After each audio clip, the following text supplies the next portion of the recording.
For some girls, just getting through girlhood can seem more like an act of surviving rather than thriving. Why do girls tend to get caught up in endless cycles of bullying and mean girl dramas? We'll explore how you can help to break the bullying cycle in this video, so stay tuned.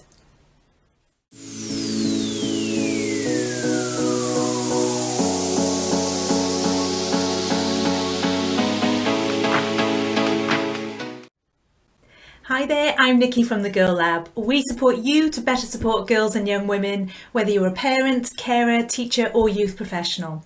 Don't forget to like this video and please do subscribe, as that will ensure as many people as possible who are struggling with mean girls can get some help. Next week is Anti-Bullying Week here in the UK, and it was Bullying Prevention Month in October in the US, so hopefully this video is timely. We're going to be looking at why navigating girlhood is so difficult for so many girls, and specifically how to deal with girl bullying. Now, bullying is a complex issue, and it's often something that's quite cyclical and continues over and over and over. Whether the form of bullying changes or the victim of bullying, once a child has become locked in bullying behaviour, it can just continue on and on, so we need to take action to break that cycle. When it comes to girls, bullying is often relational. It focuses on relationships, so it's common for bullying to take place in a friendship group. It's also very emotional. Boys tend to be more physical with their bullying, although this is on the rise for girls as well. But girls will tend to use more insidious means, such as being catty and bitchy, turning other girls against one person, manipulating others, and so on. I started my career working in anti-bullying, and so I've spent a long time exploring the complexities of girls' relationships. I wrote a book called Surviving Girlhood, which is absolutely chock full of practical activities and resources for teachers and youth professionals, but it will also be of use to parents too, and I'll post a link to that book below this video. So for many girls, friendships are the centre of their world, whether they're positive relationships or not. Girls' relationships are marked by intimacy as young women look to their friends for social, emotional and physical support.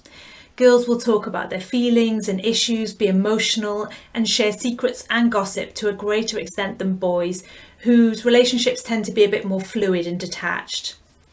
But this means that there's a lot of power found within girls' friendships. It's the space of safety, security, of connection, and that means that the friendship circle or the group itself becomes almost a valuable entity in itself.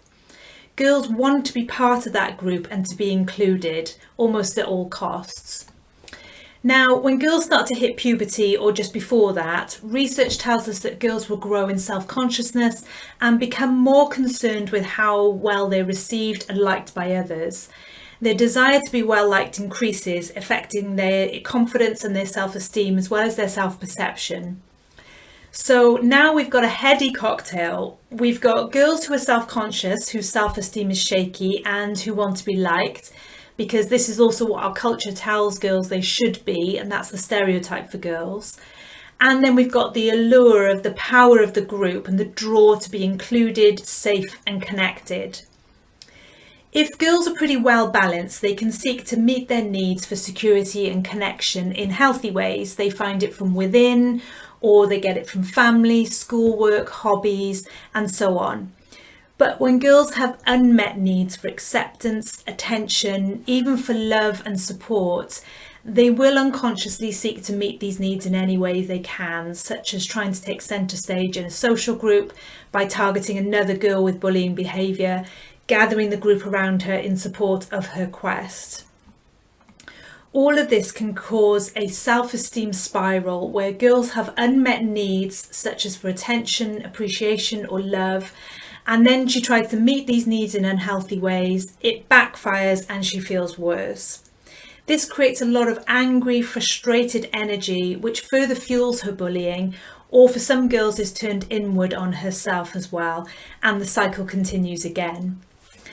It all sounds really complex, doesn't it? And in some ways it is, but in other ways it's actually really simple. Every human just wants to be loved, appreciated, supported. And for bullying girls, we have to help them to find that from within, as well as from external sources in healthy ways. The key to breaking the cycle of girl bullying and of girls being victims of bullying is to shine a light of awareness onto the unresourceful behaviours and to help girls to find better ways to meet their needs. While that work goes on with the girl who's leading the bullying, we as adults have to also work with the rest of the girl group, as this is actually where the most power is held. These are the girls that will add fuel to the fire or can stop the whole thing in a heartbeat. Many of them will feel uncomfortable witnessing the bullying but feel powerless to do anything about it, or they'll end up getting caught up in it and later feel remorseful. It's far easier to work with this group, and we have to give them the tools and the language to stop supporting the bullying. So this might look like giving them the actual words to use, such as, "I don't like what you're doing," or "I'm not joining in with this," or using deflection techniques in the moment, such as saying things like, "Let's go do something else," when the bully starts picking on another girl, or just changing the conversation. Even a simple thing like teaching these girls not to join in with laughter or mean faces is powerful enough to stop the bullying and let the girl who's on the receiving end know that she's not alone. There's a lot more advice in the Surviving Girlhood book, or do drop us a line in the comments below if you're struggling with a particular issue, and we'll see what we can do to help. Don't forget to like and subscribe so you're notified when we launch a new video. Thanks for creating a world that works for girls. Good luck with your efforts in tackling girl bullying, and I'll see you soon.